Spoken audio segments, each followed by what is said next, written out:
10 नए सैनिक स्कूल में जो एडमिशन का प्रोसेस चल रहा था, उसके लिए जो फर्स्ट राउंड ऑफ काउंसलिंग का जितना भी प्रोसेस था वो सारा कंप्लीट हो चुका था। जिन बच्चों का उसमें सिलेक्शन हुआ था, लिस्ट में नाम आया था, उनका एडमिशन प्रोसेस भी पूरा कंप्लीट हो चुका था।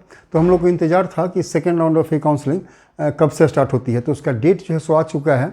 जो न्यू सैनिक स्कूल का वेबसाइट है उसके होम पेज पे ही एक स्क्रॉलिंग मैसेज आ रहा है कि सेकेंड राउंड ऑफ काउंसलिंग का जो प्रोसेस है वो 22 जून 2022 से स्टार्ट होगा। मतलब कल से, आज 21 जून है, कल से यानी 22 जून से उसका प्रोसेस जो है सो स्टार्ट होने वाला है। तो आप लोग इसके लिए रेडी हो जाएं। जिन बच्चों का नहीं हो पाया था, फर्स्ट राउंड में कोई स्कूल अलॉट नहीं हो पाया था, वो लोग फिर से, प्रोसेस सेम ही रहेगा जैसे हम लोगों ने पहली बार में स्कूल को सेलेक्ट किया था, उसी तरह से इस बार भी स्कूल को सेलेक्ट करना होगा। 2-3 बातें इसमें देखने वाली होंगी। सबसे पहली बात कि ये देखना होगा कि जो बच्चे, जो कैंडिडेट, जो स्टूडेंट फर्स्ट राउंड में रजिस्टर ही नहीं कर पाए थे, ना रजिस्टर कर पाए थे, ना अप्लाई कर पाए थे, क्या वो सेकेंड राउंड में सीधे सेकेंड राउंड में अप्लाई कर पाएंगे कि नहीं कर पाएंगे। कहने का मतलब कि सेकेंड राउंड में फ्रेश रजिस्ट्रेशन या फ्रेश अप्लीकेशन लेगा सिस्टम कि नहीं लेगा, ये देखने वाली बात होगी। दूसरी बात इसमें देखना होगा, एक बात आ रही थी वो इसी से रिलेटेड है कि 10 के जो पहले राउंड में 10 स्कूल थे वही रह जाएंगे या कुछ और स्कूल इसमें बढ़ेंगे, क्योंकि टोटल अप्रूवल जो है वो 21 स्कूल्स को मिला था, लेकिन ई काउंसलिंग में सिर्फ 10 स्कूल ही अवेलेबल थे। तो कुछ बात ऐसी थी, वैसे ये कुछ ऑफिशियल बात बिल्कुल भी नहीं थी, लेकिन कुछ बात ऐसी निकल के आ रही थी कि शायद जो 11 बचे हुए सैनिक के स्कूल थे उनमें से भी कुछ स्कूल्स को सेकेंड राउंड में लिया जा सकता है।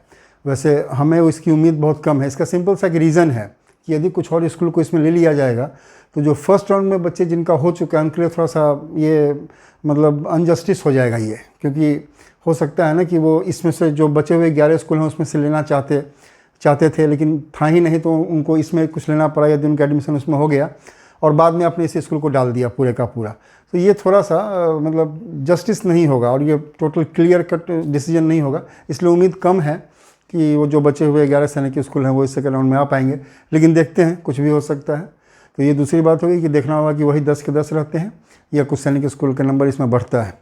और तीसरी बात जो हमें पता चलेगा जब लिस्ट स्कूल का लिस्ट अवेलेबल होगा, क्योंकि पहले वाले में जब हम लोग स्कूल सेलेक्ट करते थे तो लास्ट में स्कूल डिटेल में पूरा चीज़ दिखलाता था कि क्या फ़ी होगी, कितनी सीट्स इसमें हैं।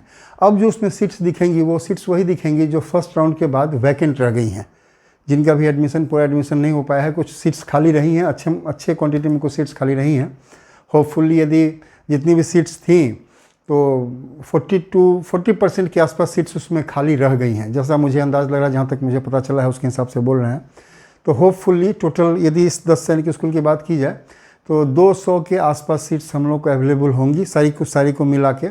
तो देखना होगा उसमें कि किस स्कूल में कितनी सीट्स बच गई हैं, ये भी हमें पता चल जाएगा और उसी अकॉर्डिंगली हम लोग उसमें अप्लाई करेंगे।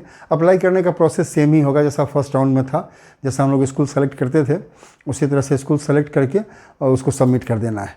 बाकी जो भी डिटेल है वो कल जब साइट ओपन होगा इसके लिए, एप्लीकेशन के लिए जब साइट ओपन हो जाएगा तो जो भी प्रोसेस है उसको देखकर हम फिर से उसके लिए आप लोगों को अपडेट कर देंगे। यदि कोई दिक्कत आप लोगों को आती है उसमें तो फिर पहले की तरह हम अभी भी बोल रहे हैं, एकदम घबराने की ज़रूरत नहीं है कि अभी एप्लीकेशन स्टार्ट हुआ है और अभी अप्लाई करके ही छोड़ेंगे इसको।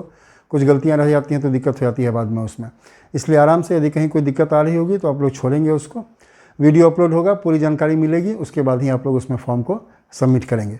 तो देखते हैं कि कल क्या कैसे होता है। फिर जैसे ही कोई अपडेट होगा उसमें कि कैसे एप्लीकेशन को डालना है, हम देखकर फिर आप लोगों के सामने आते हैं।